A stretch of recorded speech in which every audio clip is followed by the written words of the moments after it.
কেন আখিরাতের সামানা গুছাইবেন না? এরে বন্ধু, এই দুনিয়াতে কেউ স্থায়ী থাকতে আসে নাই, সবাই ক্ষণস্থায়ী, কিছু সময়ের জন্য আসছেন। কথা বলেন ঠিক কিনা?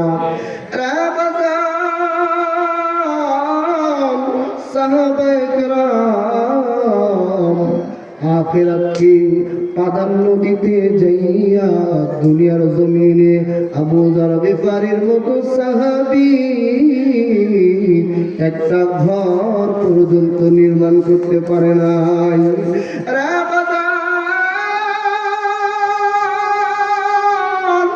আজকে আমাদের 5 তলা একটা বাড়ি, 10 তলার একটা বাড়ি, এরপরেও বাড়িতে আমাদের হয় না। আমাদের বিঘার পর বিঘা জমি, ব্যবসার পর ব্যবসা, টাকার উপর টাকা, এত কিছু আমাদের, তারপরেও যেন দুনিয়া কেমন যেন আমাদের হয় না। বন্ধু, আখিরাত নিয়ে নিজেকে নিজে একটু বোঝান। আখিরাতের সামানা নিজেরটা নিজেই গ্রহণ করতে হবে, নিজেই গুছাইতে হবে। এ বন্ধু,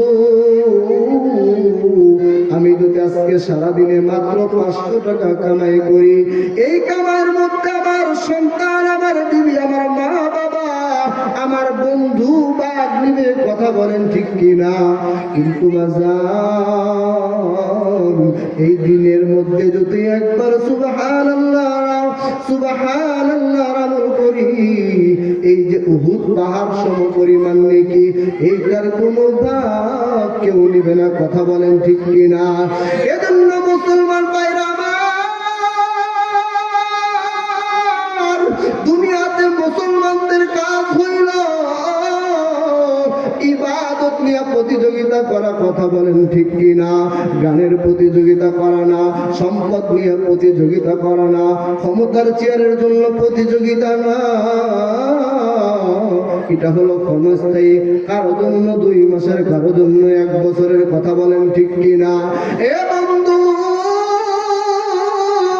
কিন্তু সাহাবায়ে কেরাম শুধু আখিরাত নিয়ে কেমনে আখিরাত সাজানো যায়, কেমনে আখিরাত সুন্দর করা যায়, এটার জন্য সাহাবায়ে কেরাম পাগল ছিলেন।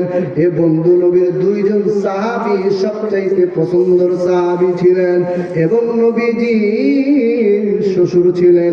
একজনের নাম ছিলেন আবু বকর, আর একজনের নাম ছিলেন ওমর।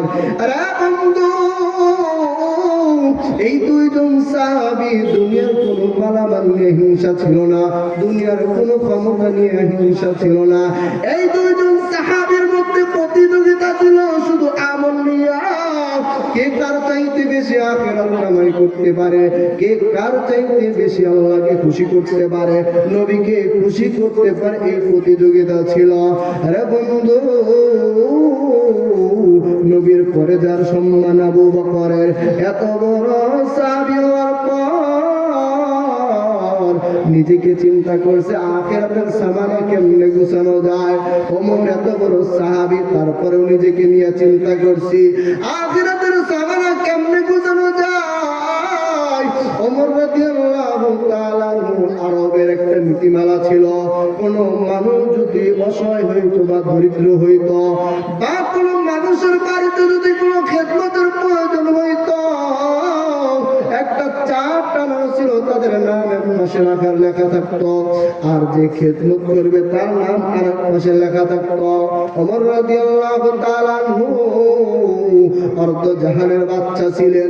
এ মুসলমান, এই বাংলাদেশের সমান না, পৃথিবীর সমান, এই পৃথিবীর অর্ধ জাহান, অর্ধ দুনিয়ার রাজত্ব করেছিলেন ওমর রাদিয়াল্লাহু তাআলা আনহু। যেই ওমর খিলাফত আমলে বাঘ আর বকরি একসাথে পানি খাইতে এরকম শাসক ছিলেন ওমর। এর বন্ধু, ওমর রাদিয়াল্লাহু তাআলা খেদমতের জন্য বৃষ্টির দিকে তাকাইতেছি যে কারো বাড়ির কোনো খেদমত করা যায় কিনা, আখিরাতের কোনো সামানা গুছানো যায় কিনা খেদমত করে। ওমর তাকাইয়া দেখে বৃষ্টির একেবারে নিচের দিকে একটা বুড়ি মহিলার নাম দেখা যায়, কিন্তু এই নামের পাশে কোনো মানুষের নাম নাই। ওমর রাদিয়াল্লাহু তাআলা আনহু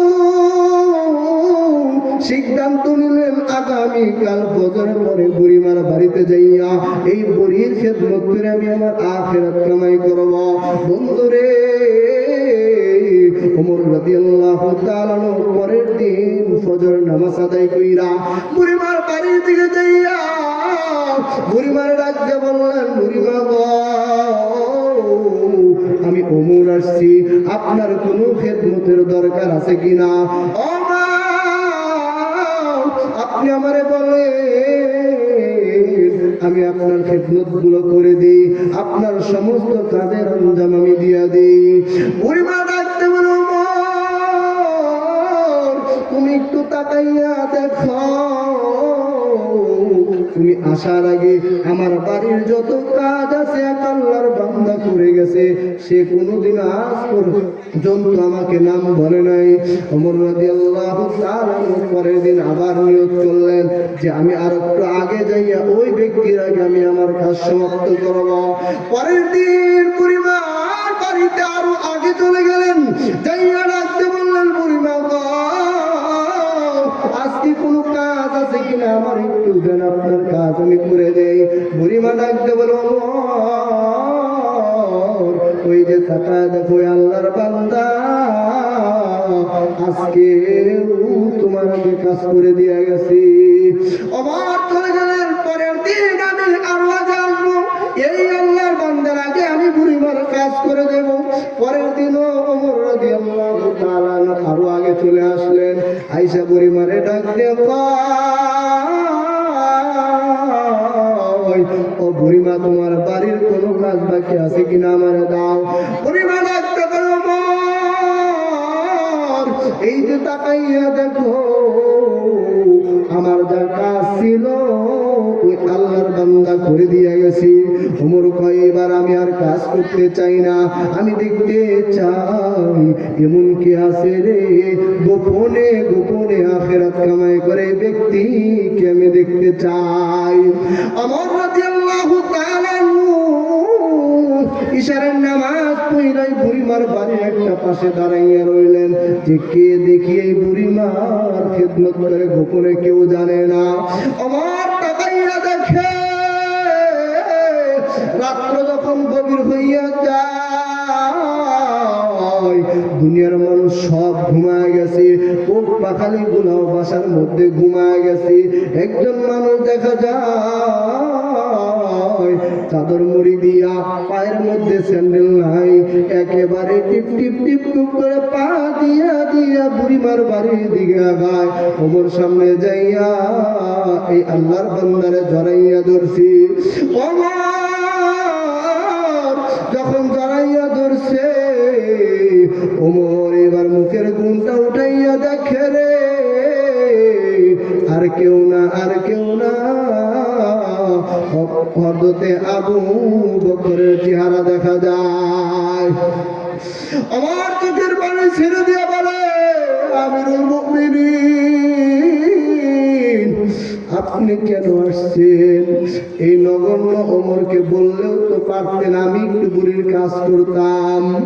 আবু বকর সিদ্দিক রাদিয়াল্লাহু তাআলা আনহু চোখের পানি ছাইরা ডাকতে বলল, আমার কি আখিরাত কামাই করতে হবে না? আমার কি আখিরাতের প্রয়োজন নাই? এরে যুবক ভাই, এই পর্দার আড়ালের মা ও বোনেরা, আবু বকরের যদি আখিরাত কামাই করতে হয়, যে আবু বকর জান্নাতি সার্টিফিকেট পাওয়া মানুষ, কথা বলেন ঠিক কিনা? আরে বন্ধু, এই আবু বকর যদি আখিরাত নিয়ে ফিকির করে, আখিরাত কামাই করার ফিকির করে, আপনি কেন করবেন না?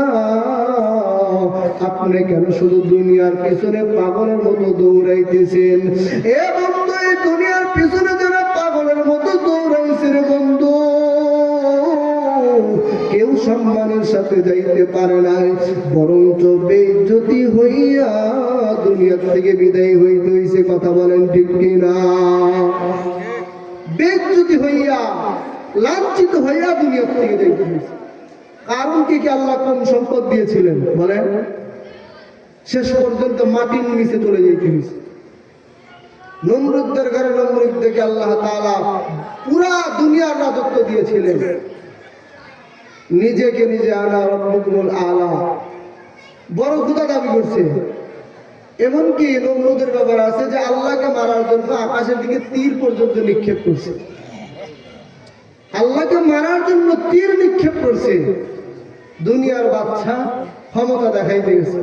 তো আল্লাহ তাআলা এই দুনিয়াদার বাদশা নমরুদকে, আল্লাহর কোন দামি মাখলুক না, কোন সম্মানিত মাখলুক না, ন্যাংরা একটা মশা। কি মশা? ন্যাংরা। সমাজে কেউ ন্যাংরা হইলে বলা ঠিক না, তারপরে আমরা বলি ন্যাংরা এরে জেরে বেশি হয়। কথা বলেন ঠিক কিনা? মানে ন্যাংরা মানুষ কেমন যেন মানুষ বাঁকা চোখে দেখতে চায়। মানে আল্লাহ তাআলা নমরুদকে যে মারছে, কোন মানে একদম সুস্থ একটা মশা, মশা তো দুর্বল জিনিস মাখলুকে, তারপরে সুস্থ না বিকলাঙ্গ ন্যাংরা মশাকে সাইজ করছে। এই জন্য যুবক ভাইরা, মুরব্বীরা, পর্দার মা বোন যারা আছেন, এই দুনিয়ার পিছনে যারাই দৌড়াইছে, শুধু দুনিয়া কামানোর জন্য আখিরাতকে পিছনে ফেলাইছে। দুনিয়া দরকার, দুনিয়া দরকার, দুনিয়ার জন্য পাগল হয়েছে, শেষ পর্যন্ত অপমানিত লাঞ্ছিত হওয়া ছাড়া আর দ্বিতীয় কোনো রাস্তা ছিল না। কথা বলেন ঠিক কিনা? ঢাকার ইতিহাস আপনারা জানেন, এক ব্যাংকার, কোটি কোটি টাকার মানুষ, সন্তানকেও দিন শিখায় নাই, আখিরাত শিখায় নাই, নিজেও আখিরাতের কাজ করে নাই। যখন মারা গেছে, সন্তানেরা সম্পদ নিয়ে ভাগাভাগি করতে যাইয়া বাবার লাশ এক করে পয়সা ফুইলা যায়, তাও জানাজার খবর নেই। পরে এলাকার মানুষ চাঁদা উঠাইয়া তারপরে জানাজা, গোসল করা, জানাজা দিছে, জানাজা দিয়ে এলাকার মানুষ কবর ফেলেছে। এজন্য মুরব্বী বাবাদেরকে বলি, পর্দার মা বোনদেরকে বলি, শুধু সংসার, শুধু সংসার, দুনিয়ার জন্য পাগল হইয়েন না। আখিরাতের একটু ভাবেন, নিজেকে আখিরাতের একটু ভাবান, নিজেকে আখিরাতের মধ্যে একটু ফিকির নিজের দিলের মধ্যে একটু ঢুকান।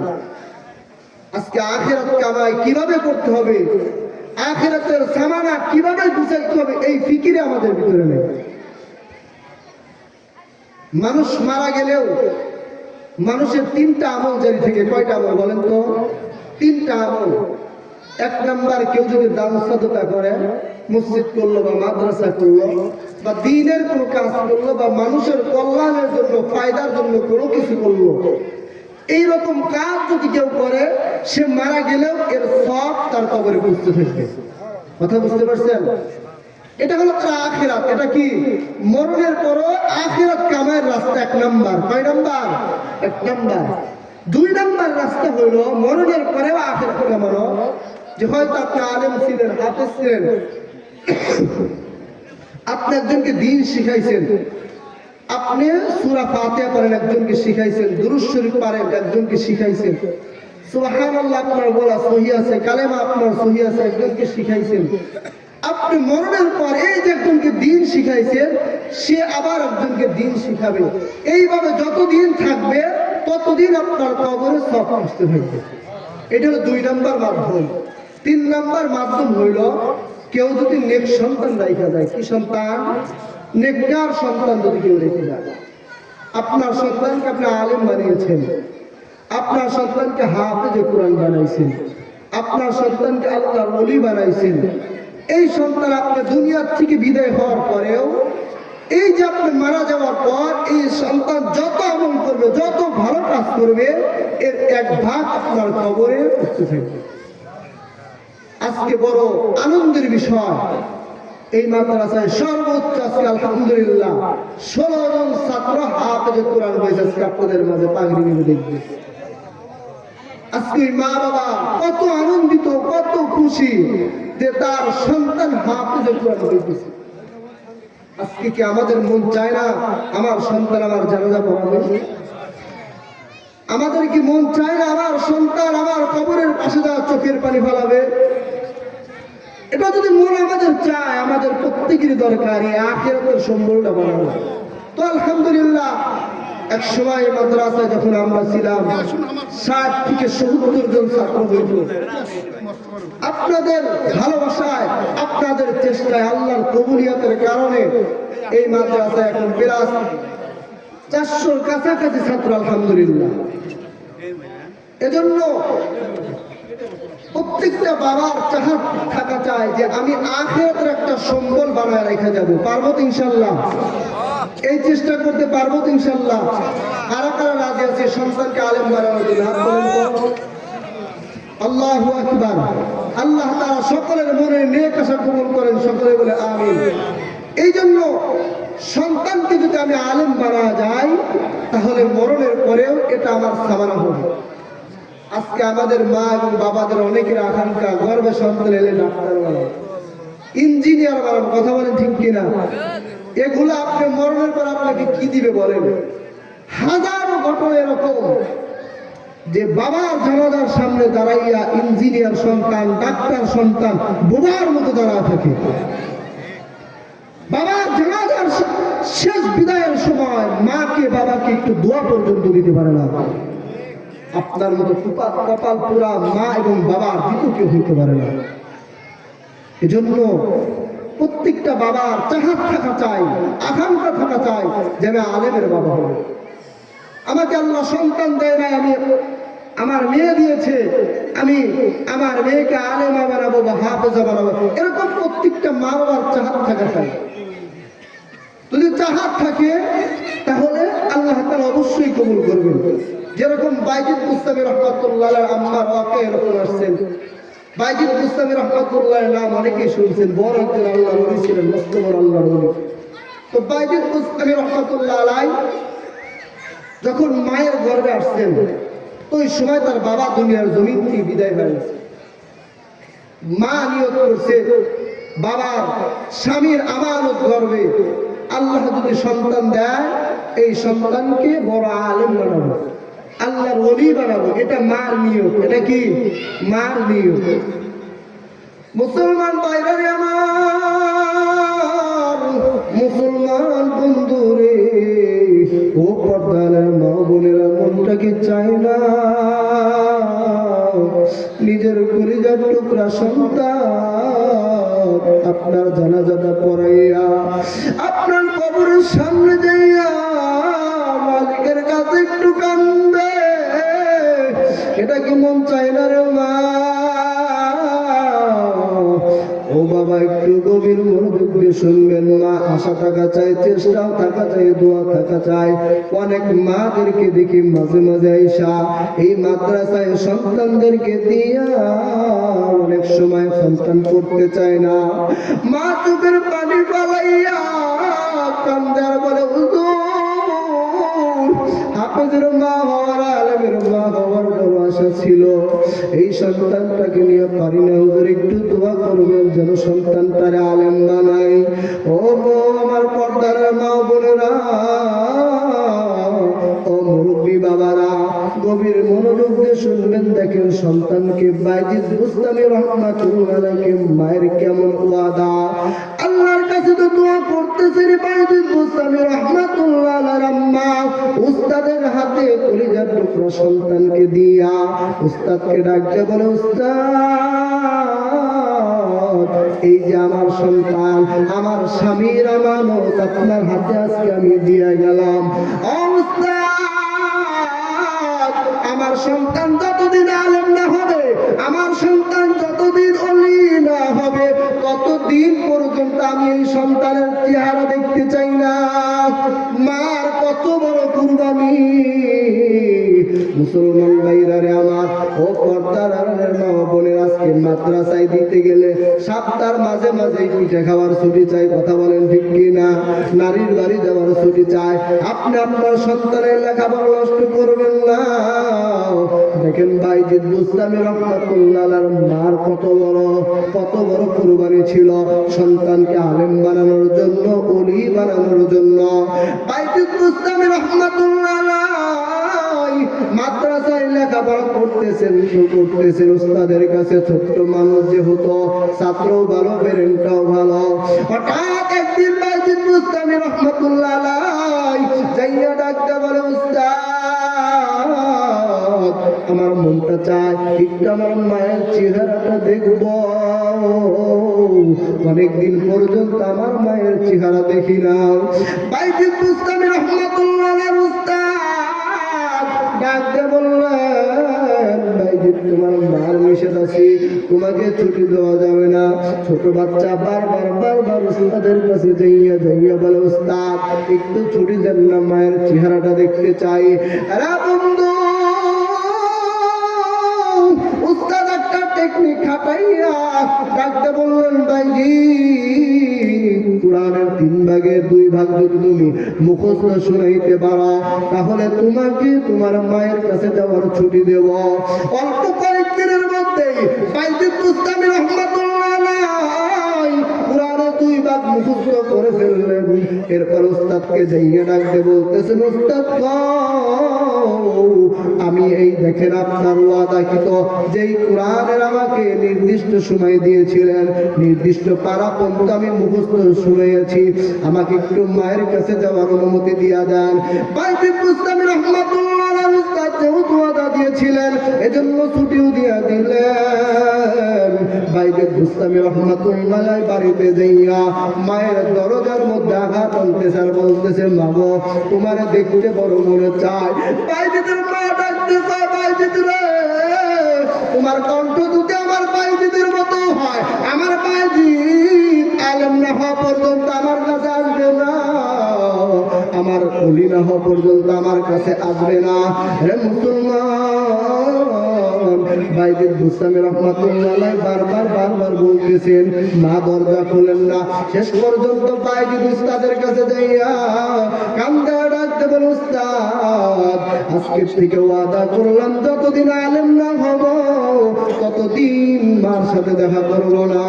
মুসলমান ভাইরা আমার, এরপর অনেকদিন পর যখন বাইজিদ আলেম হইয়া গেল, মস্ত বড় আল্লাহর ওলি হইয়া গেল, মুসলমান ভাইরা আমার, উস্তাদ যে কালকে বিদায় দিবে, রাত্রি বেলায় উস্তাদ স্বপ্ন দেখে নবীজি আমার ডাকতে বলে, এ বাইজিদের উস্তাদ বাইজিদরে একটা পাগড়ি দিবি না 2টা পাগড়ি দিবি, একটা আলেমের পাগড়ি আর একটা হলো তাসাউফের পাগড়ি, ওলির পাগড়ি, এই 2টা পাগড়ি দিয়ে তার মায়ের কাছে পাঠাইয়া দিবা। বাইজিদ বুস্তামি উস্তাদের কাছ থেকে 2টা পাগড়ি নিয়ে চইলা গেল, যাইয়া দেখে মা অসুস্থ, একেবারে দুর্বল, কাছে যাইয়া ডাকতে বললেন, মা গো এই যে দেখো আমি তোমার বাইজিদ আজকে আলেম হয়ে আসছি। মা বড় দুর্বল,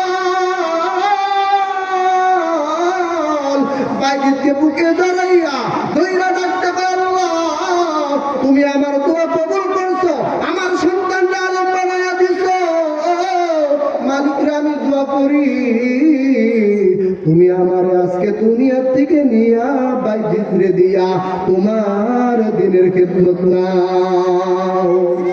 মুসলমান ভাইরা আমার, দোয়া করছেন তো যাই নামাজের উপরে বাইজিদ দুনিয়ার, বাইজিদের মা দুনিয়া থেকে বিদায় হয়েছেন, তো বাইজিদের মাধ্যমে আল্লাহ তাআলা দুনিয়ার অনেক বড় খেদমত নিয়েছিলেন। এজন্য মা বাবা যদি আমরা চেষ্টা করি, সন্তানের পিছনে আশা করি, প্রত্যেকটা ঘরে আলেম হওয়ার কথা বলেন, ঠিক কিনা? আল্লাহ তাআলা আমাদের সকলকে যতটুকু আলোচনা করছে আল্লাহ তাআলা আমল করার তৌফিক দান করেন। ওয়া আলাইকুম ওয়া আসসালামু আলাইকুম ওয়া রাহমাতুল্লাহ।